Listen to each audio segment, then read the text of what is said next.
A veteran detective's world unravels when he suspects his daughter's charming boyfriend of being a notorious serial killer. Will he uncover the truth before it's too late? Watch my new video now. Shadows of Trust by Black Marlowe. I've always trusted my instincts. 30 years on the force have sharpened them into something almost primal, like a sixth sense. It's the kind of thing that makes you stop before opening a door or notice the twitch of a suspect's lip before they bolt. But it also comes with a cost, a lifetime of second-guessing every friendly face. That's how I felt the first time I met Ryan. Emily brought him to dinner on a Thursday night, her smile brighter than I'd seen in years. She introduced him as her new boyfriend, a software engineer she'd met at work. He was polite, shaking my hand with a firm grip and meeting my gaze with unflinching confidence. Too much confidence. We sat around the small dining table in my cramped apartment, the smell of roast chicken filling the room. I watched Ryan more than I listened to him, studying the way his eyes darted toward Emily every time she laughed, the way his hands stayed folded neatly in his lap like he had rehearsed every move. Then he said something that froze the air in my lungs. "You've probably heard of that killer from a few years ago, haven't you, Mr. Coleman? The one they never caught?" The smile on his face didn't falter, but his words felt like a knife twisting in my gut. He was talking about the garden killer, a case that had haunted me for years. "I've heard of him," I replied carefully. Ryan shrugged. "It's fascinating, isn't it? How someone can get away with something like that."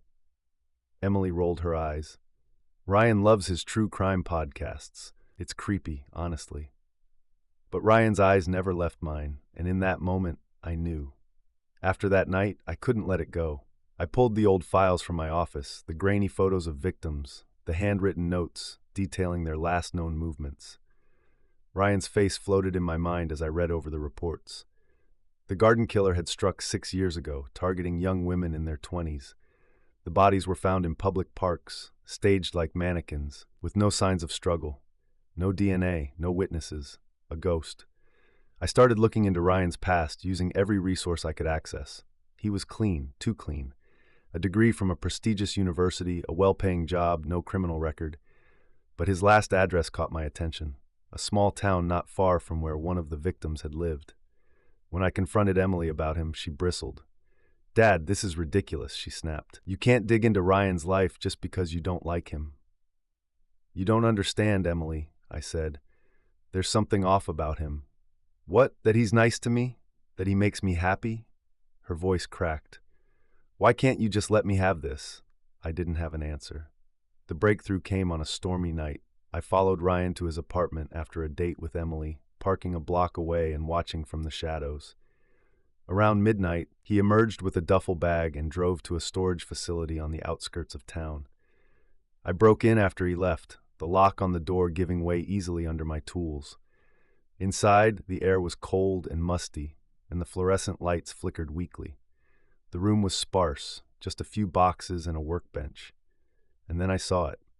A pair of women's earrings, glittering under the light. I recognized them instantly from the photos of one of the garden killer's victims.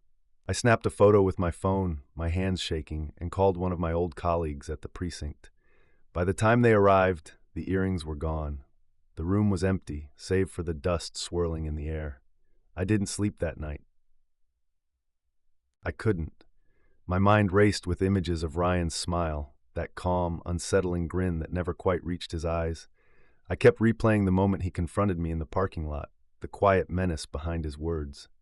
"You've been following me," he had said, his voice smooth like velvet, but cold, so cold it sent a shiver down my spine. I hadn't replied, because what could I say? There was no denying it. I had been following him. The truth hung heavy between us, and something about it made my skin crawl. He knew. The next morning I found myself back at his apartment. The place was quiet, eerily so. The hallway smelled of old cigarette smoke and cleaning products, but it felt like something darker lingered there. I stood outside his door, listening for any sound, but all I heard was the hollow echo of my own breath. Then I saw it. The faintest movement from under the door, like a shadow creeping across the floor. My pulse quickened. Was he there? I knocked, my fist landing with a force I hadn't intended. Nothing. Another knock, louder this time. The door creaked open, just a sliver. The smell of stale coffee and something sour wafted out. There he was, standing in the doorway, his eyes cold, unreadable. He didn't look surprised or angry or even interested. He just looked, like he was waiting for me to say something. "You've been watching me," Ryan said, his voice softer now, almost conversational. "Why?" I swallowed. The words I had rehearsed didn't seem to matter anymore. "You've been involved in something bad," I said. "I know about the earring." Ryan's lips curled into a slow, almost imperceptible smile. "The earring?" He stepped closer, so close I could feel the heat of his body radiating through the narrow space. "You're making a mistake, Mr. Coleman. You've been chasing shadows. I'm not your killer." His breath was warm, but it smelled wrong, like metal and something sweetly sickening. I wanted to step back, but my feet felt rooted to the ground. "You've been following me, haven't you?" he continued, his voice low, almost playful now. "How many times? How far did you go? What else did you find?" "I know what you're doing," I said, trying to steady my voice, but it was weak, cracking. "You're not fooling anyone." Ryan laughed, a quiet, controlled sound that made my stomach twist. It was the kind of laugh you'd expect from someone who knew he had the upper hand. "You think you've figured it out? That you're some kind of hero? I have nothing to hide, Mr. Coleman, but I will admit you're fascinating." He leaned in even closer, and for the first time I smelled something darker in his scent. It wasn't just the coffee or the stale air, it was something else. The unmistakable scent of death. I could see it now. The faintest trace of something smeared on his collar, something red, not quite dry. My mind screamed at me to run, but my body refused to obey. He straightened up, stepping back as if nothing had happened. "I'll tell you what, Mr. Coleman, why don't you come inside? Let's talk about it." I couldn't move. I couldn't speak. I stood there, frozen, as Ryan casually pushed the door open wider. His apartment looked exactly like you'd expect. Neat, sterile, not a single object out of place. But something about the emptiness of it felt wrong, like a stage set up for a play that had already ended. I turned to leave. I wasn't going inside. I wasn't going to fall for his manipulation. But Ryan's voice stopped me cold. "You'll regret this, Mr. Coleman. You should have listened to me." It wasn't a threat, it was a promise. That night, my phone rang. The caller ID read Emily. I hesitated, then answered. "Dad, you need to stop," she said, her voice trembling. "Ryan's not who you think he is. You're scaring me. I love him." "Em," I said, my voice a low rasp. "Listen to me. I'm not lying. He's dangerous." There was a long silence, and then I heard it, a sound that made my blood freeze. Ryan's voice, muffled but clear, in the background. "Is that your dad, Emily?" Ryan's voice sounded playful, almost amused. "I told you, sweetheart. He's got it all wrong." I slammed my fist into the wall, the rage bubbling up inside me like a boiling pot. "Em, get out of there, now." But the line went dead. The next day I returned to Ryan's apartment. The door was ajar. I pushed it open, my heart pounding in my chest. It was empty. The apartment, the hallway, silent, abandoned. But there was something on the floor, a picture frame, shattered, the glass cracked in jagged pieces. I bent down, my hands trembling as I picked it up. It was a photo of Emily and Ryan, smiling, their arms around each other, captured in a moment of bliss. But behind them, almost imperceptible in the background, was a shadow, tall, looming, a figure too dark to be anyone else. It was him.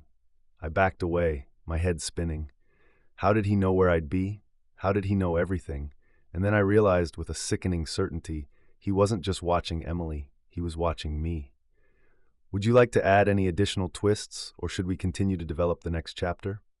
A week later, Ryan disappeared. Emily called me in tears, convinced I had scared him off. She refused to speak to me after that, her pain driving an even deeper wedge between us. I told myself I should be relieved, but I couldn't shake the feeling that it wasn't over. Months passed, and life returned to a fragile semblance of normalcy. Then one morning, a package arrived at my door. Inside was a single earring, the match to the pair I'd seen in Ryan's storage unit. No note, no explanation, just a reminder that he was still out there, watching. Some nights, I sit alone in my apartment, staring at that earring. I wonder if I made it all up, if the ghosts of my past cases have finally taken over my mind.